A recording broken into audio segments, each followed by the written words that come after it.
Hello दोस्तों, good evening. कैसे हैं? मैं Deepak Sharma achievers career institute के ऑनलाइन चैनल पे आपका बहुत बहुत स्वागत करता हूं। आज हम इलेक्ट्रिक पोटेंशियल में इलेक्ट्रिक फील्ड इंटेंसिटी और इलेक्ट्रिक पोटेंशियल के बीच का रिलेशन देखेंगे। इससे पहले हम इलेक्ट्रिक पोटेंशियल निकाल चुके हैं इलेक्ट्रिक डाइपोल के कारण एक्सियल नॉन एक्सियल पोजीशन पे, और साथ ही हम इक्विपोटेंशियल सरफेस और उसकी प्रॉपर्टी के बारे में पढ़ चुके हैं। तो अब अपन बात कर रहे हैं relation between electric field intensity and electric potential, यानी आपका विद्युत विभव एवं विद्युत क्षेत्र की तीव्रता में संबंध। ठीक है, तो अगली हेडिंग आपकी है विद्युत विभव एवं विद्युत क्षेत्र की तीव्रता में संबंध। तो माना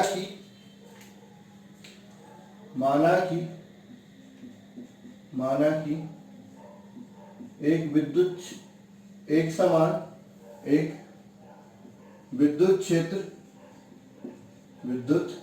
क्षेत्र ई में दो बिंदु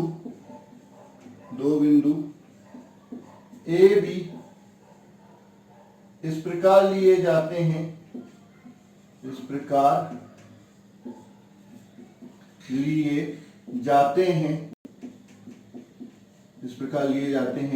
कि उनकी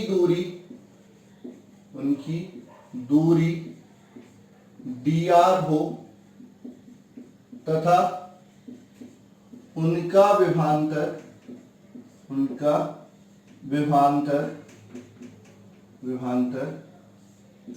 dv हो। ठीक है, तो अपन ने क्या किया, ये एक समान विद्युत क्षेत्र ले लिया, असमान भी ले सकते हैं, विद्युत क्षेत्र ले लिया जिसकी विद्युत क्षेत्र की तीव्रता कितनी E है। यहाँ पर अपन ने दो बिंदु लिए, एक A एक B, दोनों के मध्य की दूरी कितनी है, dr है, इनका विभवांतर कितना है, dv। ठीक है, आप समझो क्या होता है कि विद्युत क्षेत्र की दिशा कहां से होती है, उच्च विभव से निम्न विभव की ओर। तो यहाँ का जो विभव होगा वो v प्लस dv हो जाएगा और यहाँ पर v हो जाएगा। ठीक है, तो अब अपन जानते हैं एक आवेश Q0 को बिंदु A से B पर ले जाया जाता है। ठीक है, तो आवेश पर लगने वाला बल क्या हो जाएगा आपका, F बराबर Q0E। ठीक है, आवेश को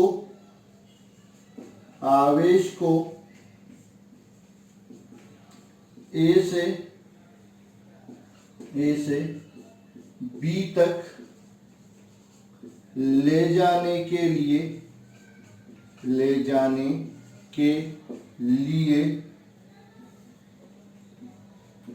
किया गया कार्य।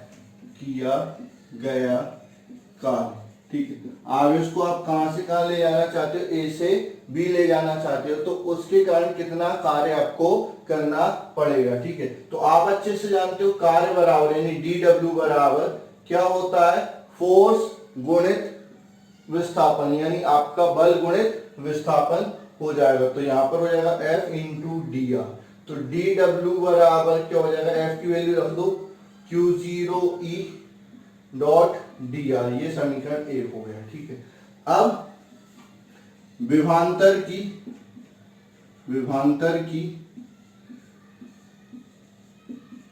परिभाषा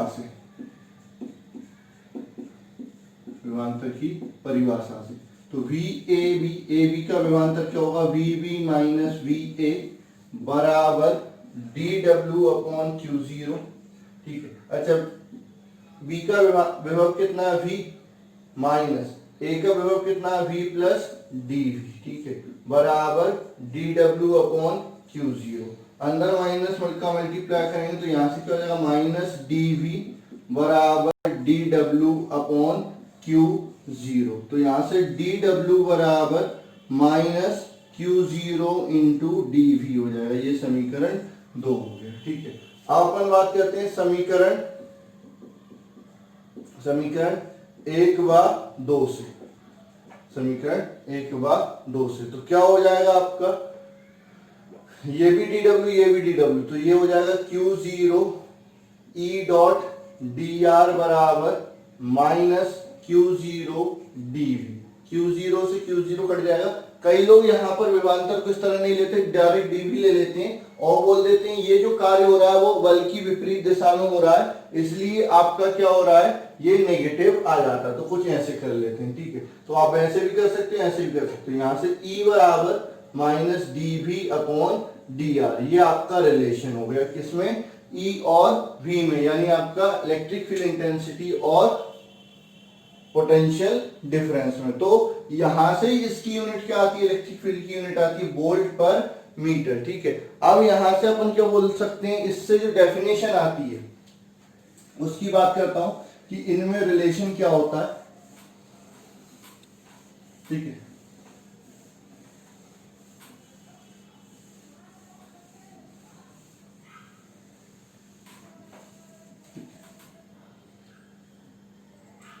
अतः किसी विद्युत क्षेत्र में विद्युत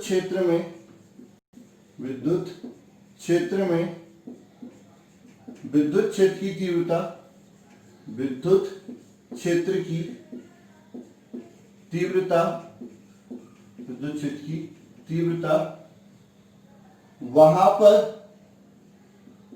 पर विभव प्रवणता के विभवांतर प्रति इकांक लंबाई, उसको अपन क्या बोलते हैं, विभव प्रवणता। ठीक है, आपका change in potential per unit length क्या कहलाता है, पोटेंशियल ग्रेडियंट यानी विभव प्रवणता कहलाती है। यानी एकांक लंबाई पर विभव पर परिवर्तन के मान को ही क्या बोलते हैं, विभव प्रवणता कहते हैं। ठीक है, वहां पर विभव प्रवणता के ऋणात्मक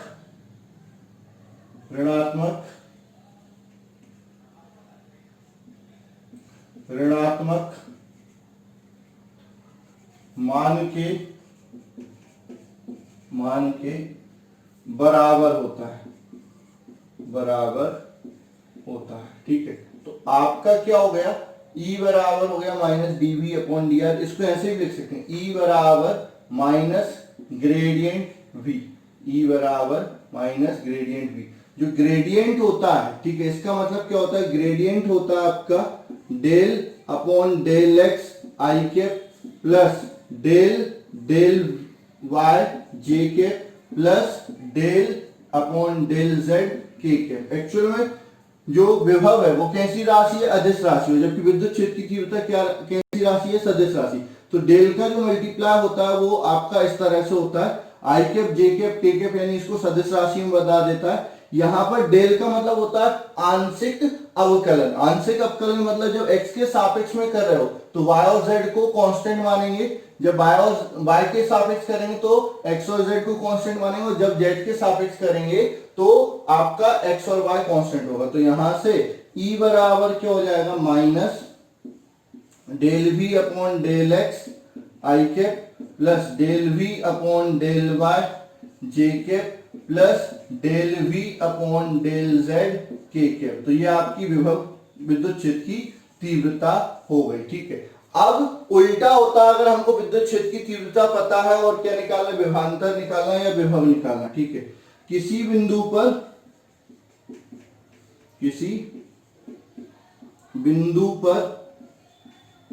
विद्युत विभव अनंत पर विद्युत विभव कितना होगा, 0। ठीक है, तो आप उस सूत्र से आइए, तो माइनस dv अपॉन dr बराबर क्या हो जाएगा, E।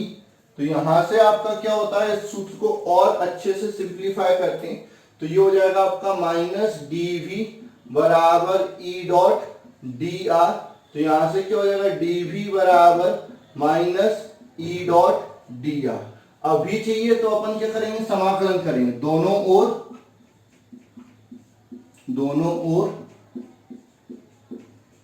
समाकलन करने पर, दोनों ओर समाकलन करने पर, तो इधर समाकलन होगा dv का, कहां से, 0 से v तक, यहां पर होगा समाकलन ई डॉट डी आर का, कहां से, इंफिनिटी से r। तो v बराबर क्या हो जाएगा, माइनस इंफिनिटी से r e dot d are. ये आपका विद्युत विभव का सूत्र होता है। मतलब आपको किसी भी चीज के कारण आपको विद्युत विभव निकालना है तो बस इस सूत्र में ई का मान रख दो उसके कारण और निकाल लो। हाँ, कई बार क्या होता है, अनंत से समाकलन करते हैं तो अनंत मान आ जाता है, तो विद्युत विभव नहीं निकाल पाते, विभवांतर निकाल लेते। विभवांतर के लिए अनंत की जगह आर ए आर बी आपको लिखना पड़ेगा। तो ये हो गया आपका संबंध, किसमें, विद्युत क्षेत्र की तीव्रता और विभवांतर या विद्युत विभव में संबंध हो गया। ये बोर्ड के अकॉर्डिंग मोस्ट आईएमपी क्वेश्चन है, ये मान लेना कि पक्का पूछा जाएगा क्या, आपका संबंध। और इस सूत्र पे कई सारे मतलब जो होते हैं जेई और नीट में क्वेश्चन पूछे जाते हैं, ठीक है, वो आपको याद रखनी है, ठीक है। अब इसकी सहायता से मैं 2-3 चीजें और बता देता हूं, वो आपकी डेरिवेशन में नहीं पूछे जाते, बस आपको फॉर्मूला याद रखना है, ठीक है। तो वो चीजें आपको याद रखनी पड़ेंगी, मैं डेरिवेशन करके बता देता हूं। एमपी बोर्ड इतना टिपिकल नहीं हुआ कि वो डेरिवेशन आपसे पूछे, बस आपको याद रखना है, ग्राफ याद रखना है। ग्राफ पूछे जाते हैं, ऑब्जेक्टिव वैल्यू पूछी जाती है, तो वो चीजें आपको याद रखनी है, ठीक है। तो अब अपन बात करें खोखले या चालक आवेशित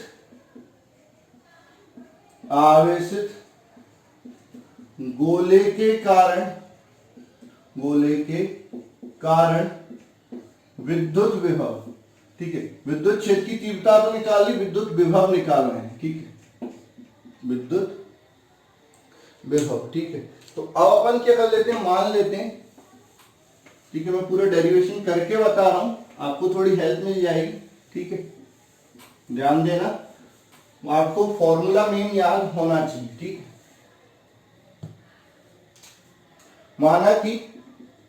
माना कि एक खोखला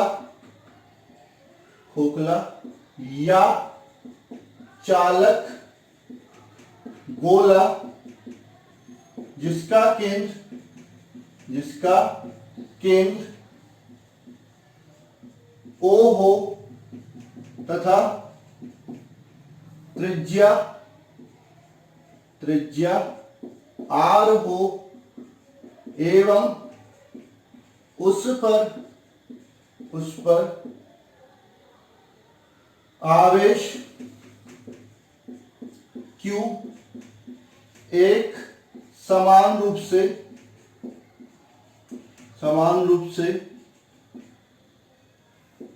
वितरित हो एक बिंदु P को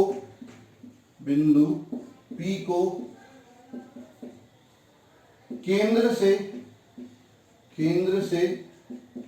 स्मॉल r दूरी पर लिया जाता है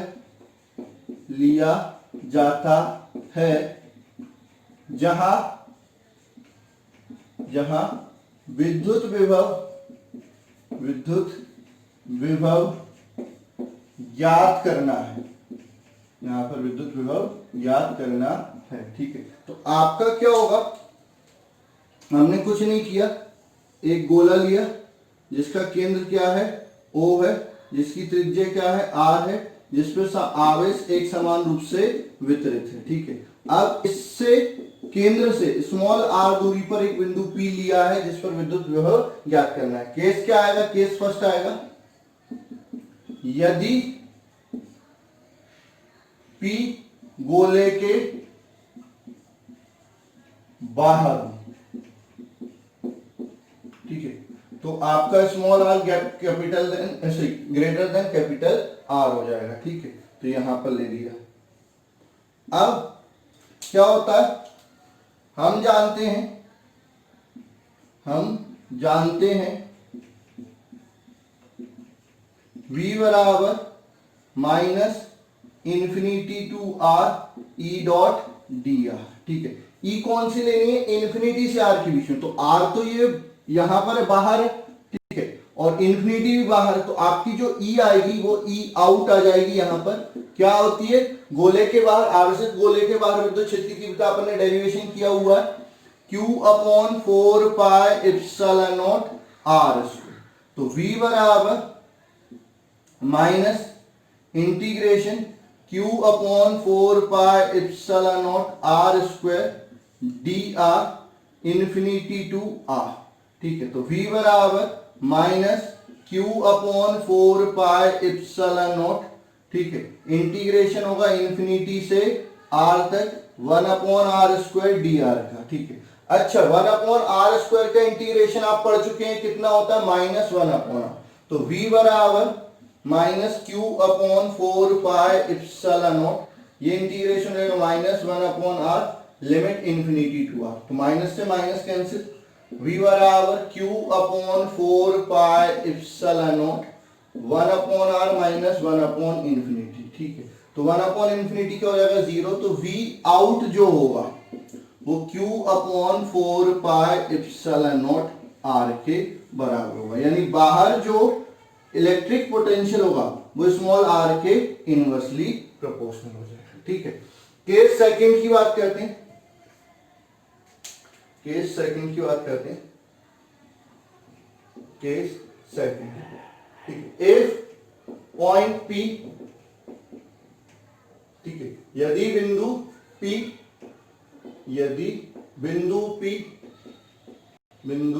P गोले की सतह पर हो, तो आपका क्या हो जाएगा, स्मॉल r बराबर कैपिटल R। ठीक है, पुनः हम जानते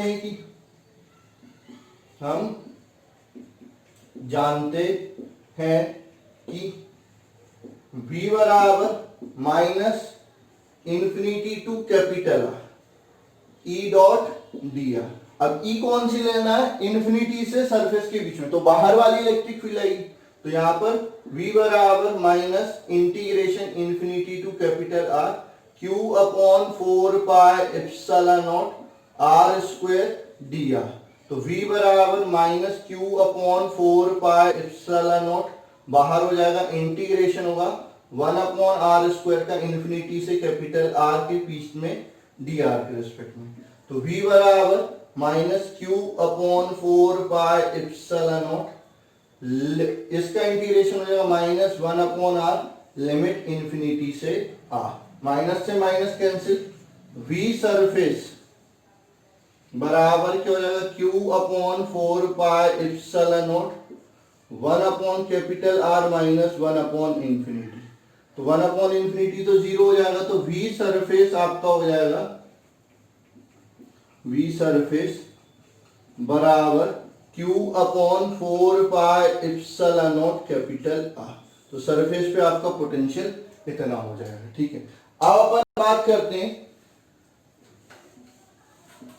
केस थर्ड।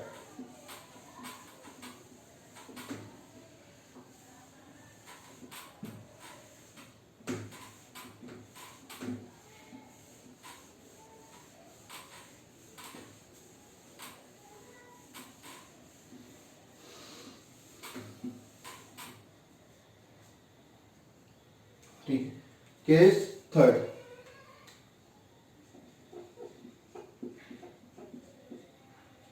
यदि बिंदु P गोले के अंदर हो, यदि बिंदु P गोले के अंदर हो, यानी स्मॉल r लेस देन क्या हो, कैपिटल R हो। ठीक है, तो अब क्या होगा, अगेन हम जानते हैं कि आपका v बराबर minus infinity to r e dot d r. अब इलेक्ट्रिक फील्ड कौन सी आएगी, इन्फिनिटी से आर के बीच में। तो आपने देखा है गोले के बाहर विद्युत क्षेत्र की तीव्रता कुछ और है, गोले के अंदर विद्युत क्षेत्र की तीव्रता कुछ और है, मतलब एक ही चीज की दो अलग अलग वैल्यू है। तो इसमें लिमिट को क्या करना पड़ेगा, ब्रेक करना पड़ेगा, यानी लिमिट को तोड़ना पड़ेगा। ठीक है, तो ये कैसे टूटेगी, बाहर तक के लिए अलग और अंदर के लिए अलग। तो ये हो जाएगा v बराबर minus integration infinity to capital r e out dot d r plus r to small r e dot sorry e in dot d r. ठीक है, अब अलग अलग करते हैं। तो v बराबर minus infinity to capital r e out dot d r minus capital r to small r e in dot d r. ठीक है, अब गौर से देखेंगे तो इनकी वैल्यू रख दो। तो v बराबर minus infinity to r q upon 4 pi epsilon not r square dot d r minus यहां पर इंटीग्रेशन होगा 0 dot d r to small r. इसका जीरो का इंटीग्रेशन क्या होता है, जीरो ही होता है, तो ये तो खत्म हो जाएगा। तो v बराबर क्या हो जाएगा, minus infinity to r q upon 4 pi epsilon not r square dot d r. इसका इंटीग्रेशन अपन कर चुके हैं, कितना है, ये आया। ठीक है, तो v इनसाइड किसके बराबर होगा, q upon 4 pi epsilon not capital R के, मतलब होलो और कंडक्टिंग चार्ज स्फीयर के अंदर जो इलेक्ट्रिक पोटेंशियल होता है यानी विद्युत विभव होता है वो सतह पर विद्युत विभव के बराबर होता है। तो v इनसाइड बराबर v सरफेस, तो किसी भी पॉइंट पर अंदर निकाल लो वो v सरफेस के बराबर हो जाएगा। ठीक है, तो अब अगर अपन ग्राफ बनाते हैं किसमें, v और r के बीच में, तो अंदर क्या रहेगा, कांस्टेंट रहेगा, कितना, जितना आपका सरफेस पे रहेगा। और बाहर की बात करते हैं तो बाहर क्या होता है, स्मॉल r के इनवर्सली प्रोपोर्शनल होता है। तो इस तरह से ग्राफ बन जाएगा। तो ये होता है विद्युत विभव का दूरी के साथ परिवर्तन, किसके लिए, खोखले या चालक आवेशित गोले के लिए। ठीक है, तो आज अपन ने क्या पढ़ा, आज अपन ने पढ़ा विद्युत क्षेत्र की तीव्रता में, विद्युत क्षेत्र की तीव्रता और विद्युत विभव में संबंध, उस पर भी न्यूमेरिकल आ सकते हैं, उसको भी फॉर्मूला याद रख लेना। और उसका एक अनुप्रयोग अपन ने पढ़ा जिसमें अपन ने क्या निकाला, खोखले आवेशित गोले के कारण या चालक आवेशित गोले के कारण विद्युत विभव बाहर अलग होगा, सतह पर और अंदर एक जैसा होगा, जिसका मान कितना हो जाएगा, q upon 4 pi epsilon capital r हो जाता है। ठीक है, ये डेरिवेशन बहुत कम पूछा जाता है, लेकिन ये ग्राफ कई बार पूछा गया। ये वैल्यू आपको याद होनी चाहिए कि अंदर जो विभव होता है वो सतह के विभव के बराबर होता है, और विभव का सूत्र ये होता है, खोखले बेलन के इस खोखले गोले के कारण विद्युत विभव का सूत्र ये होता है। ये आपको याद रखना है, इस पर क्वेश्चन पूछ लिए जाते हैं, ऑब्जेक्टिव में ये क्वेश्चन आ जाते हैं। डेरिवेशन नहीं भी करेंगे तो चलेगा, फॉर्मूले आपको याद होना चाहिए, ग्राफ आपको याद होना चाहिए। मैंने डेरिवेशन इसलिए बता दिया कि अगर इन केस बहुत ही टफ पेपर बनाएंगे, बहुत ज्यादा टफ, तो पूछ सकते हैं, नहीं तो एमपी बोर्ड में ये चीजें नहीं पूछी जाती। तो आज के लिए बस इतना ही, धन्यवाद, मिलते हैं।